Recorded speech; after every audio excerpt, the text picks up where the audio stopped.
Hey, Joe here. So I already started this washer dryer combo, but we really like this washer dryer combo. Easy hookup, it's ventless.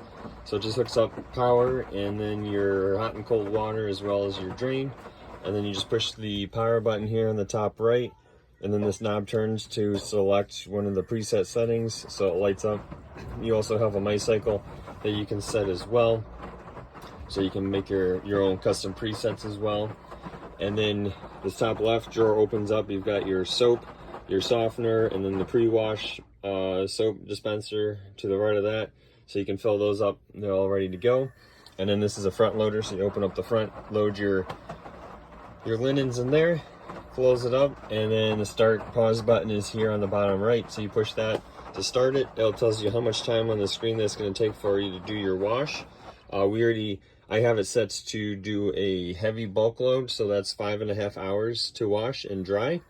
So that's going to be set to temperature is cold water. Always it goes all the way up to like extra hot water.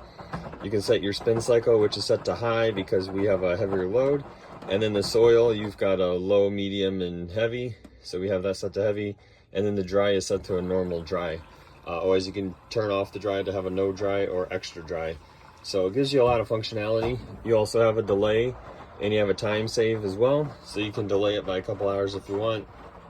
You could do time save, and that's just going to reduce the amount of time that it takes to process through each step.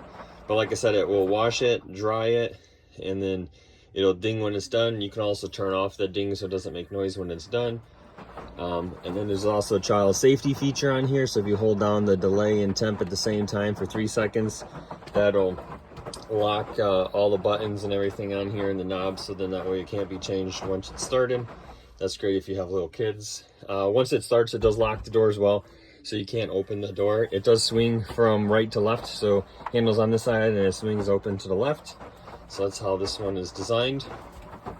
On the bottom here is where there's a drain. So if you do need to drain it, if it gets stuck in the cycle or if there's an issue there, this pops down. There's a little hose, drain hose, and that drains all the water that's in the tub of the washing machine here.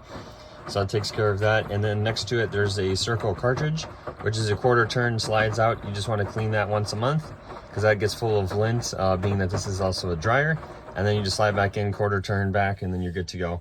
You want to make sure that you use the drain hose and drain the water out first before you take that cartridge out, because even if it's not running a cycle and it's all done, there is water that still stays in the drum of the washer here. So you just want to make sure that you drain it first, because otherwise if you open that cartridge, water will come out. That's about it. Thank you. Like I said, we highly recommend it. Kind of a quick walkthrough on how to use it. Thanks.